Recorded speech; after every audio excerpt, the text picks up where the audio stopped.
ये ओबुल या ओबुज पोत काल रनान तो अथ वारिया ज़्यादा मज़ ति यवान। अस्सलामु अलैकुम खुश आमदीद छो तुम सारे करान मेनिस यथ नयिस वीडियोस मज। उम्मीद छस करान तुम सारी ٲسِو ठीक। आज बनाओ अस खास रेसिपी यथ ओबुल वनान। क्या यथ ओबुज तो इंग्लिश पे नेपल डॉग वनान। यह ओबुल रेत कलिस जंगल ओनमुत तो यह होखनयित थोमुत। आज बनाओ अमची वारिया कम लुक यमो यह ओबुल खियोमुत। वारिया आसन तम ते यमो अमुक नाव ते गोडनिक लट बूजमुत।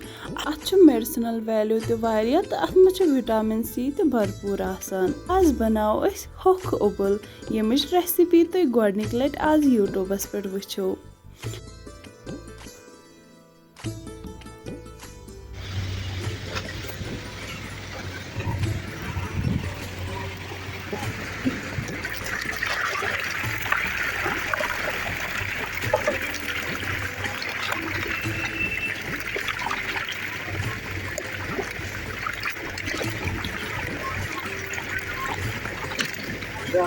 असन गाड फार्म पे 1 किलो गाड यम कशर फेमस त्रोट गाड तो यम प्रोटीन रिच आसान।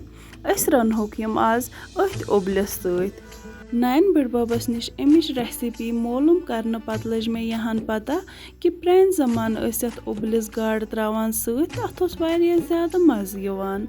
आज बनाओ यह प्रान अख रेसिपी। पक्यो बिस्मिल्लाह करित करो शुरू।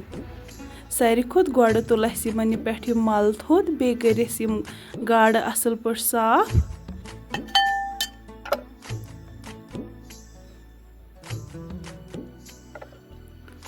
वन बनाओ यमन अलग अलग पीस। अस करो यम लकटन लकटन हिस्सन मज कट।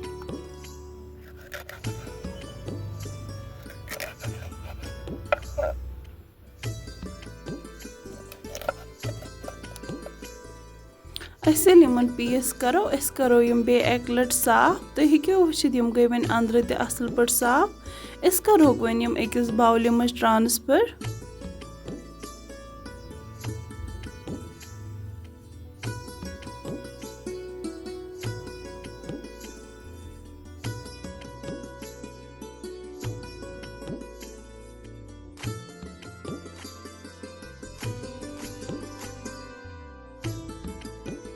अत मज करो यह खाली नून बे लेदर ऐड। अस थोक यह मैरिनेट करने खतर 2-3 घंटन। अगर तुम टाइम आसो तुम हेको रातस यह मैरिनेट करने खतर थवित।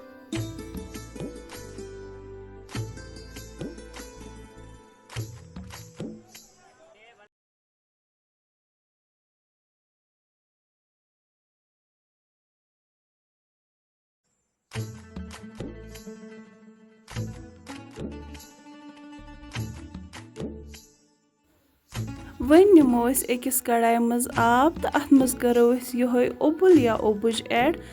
अस पन्ने लैंग्वेज मज अत ओबुल वनान तो क्या अत ओबुज वनान।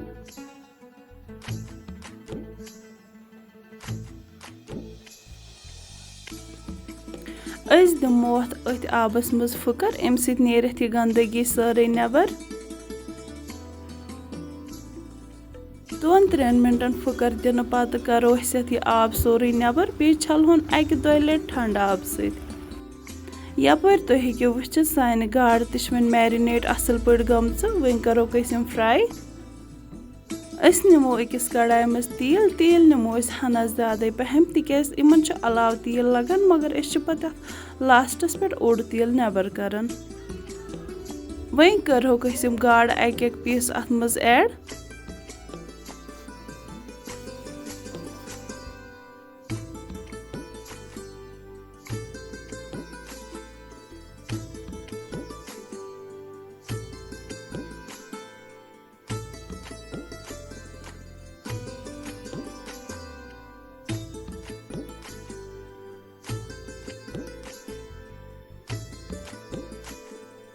यम येल एक साइड फ्राई गसन दोयम साइड ते करहोक यम असल पे फ्राई।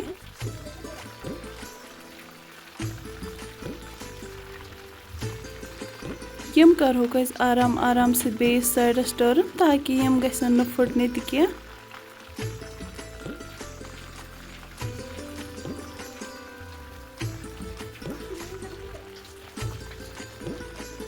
गाड गई वन असल पट फ्राई वन करहोक अम मज नेबर तो हेक्यो वुचित यमन कोता रुत कलर ते आव यम गई वन असल पट डीप फ्राई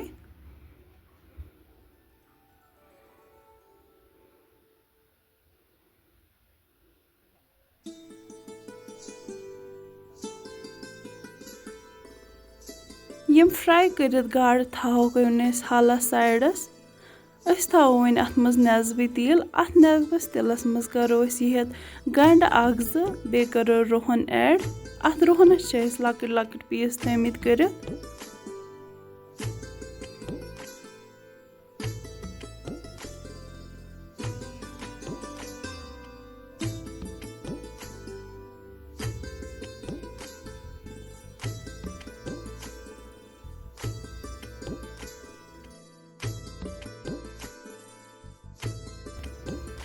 यम गंड गई वन फ्राई करो वन अत मज ये ओबुल या ओबुज ऐड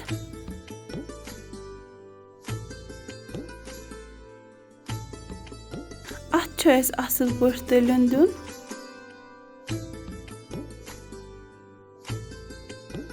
दिमो तोताम तलन योताम अथ सोरे मॉइस्चर खत्म गसे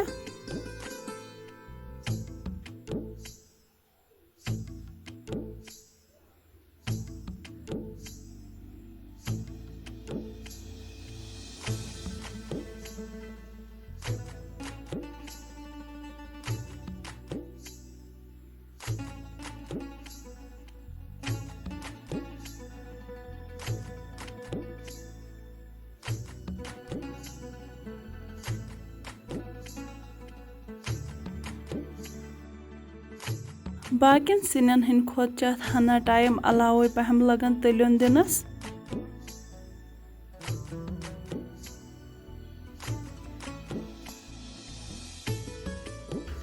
अत लोग वन असल पट तलियन वन करो अत मज मसाल ऐड यह करो मर्चुवांगन चमच 2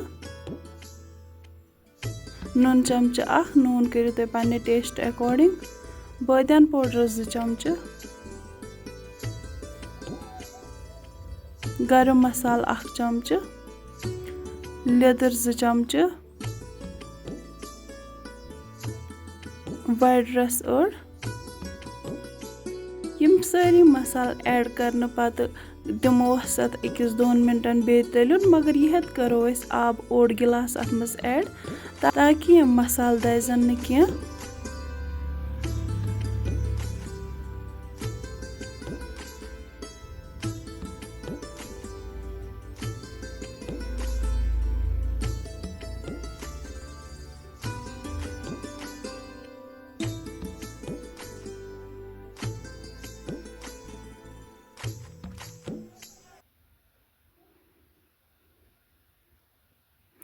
यमन सारे मसालन से तलियन दिन पत करो यह 1 लीटर आब ऐड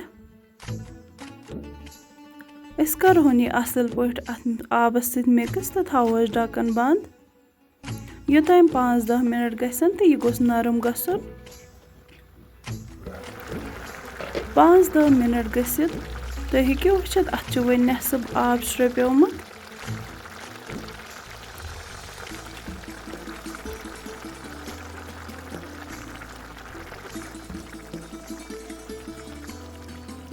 वन करो अत मज गाड गन ऐड यम फ्राई थमच करित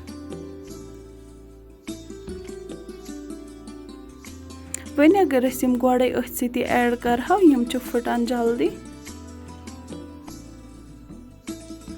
तवे मूजूब ये ओबुल 50% तम तैयार गस करो अत मज अद गाड गन ऐड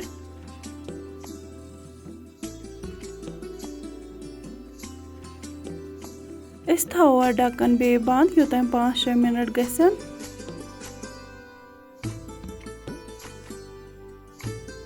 5-6 मिनट गसित तुम हेक्यो वुचित यम वन बिल्कुल तैयार अत वन वारिया कम मॉइस्चर यम वन बिल्कुल रेडी सर्व करने खतर मे उम्मीद तुम अजी मेन पोत काल हज रेसिपी पसंद आमुत अगर तुम मोन वीडियो पसंद आओ वीडियो कर लाइक शेयर कमेंट बे कर मेन चैनल सब्सक्राइब शुक्रिया।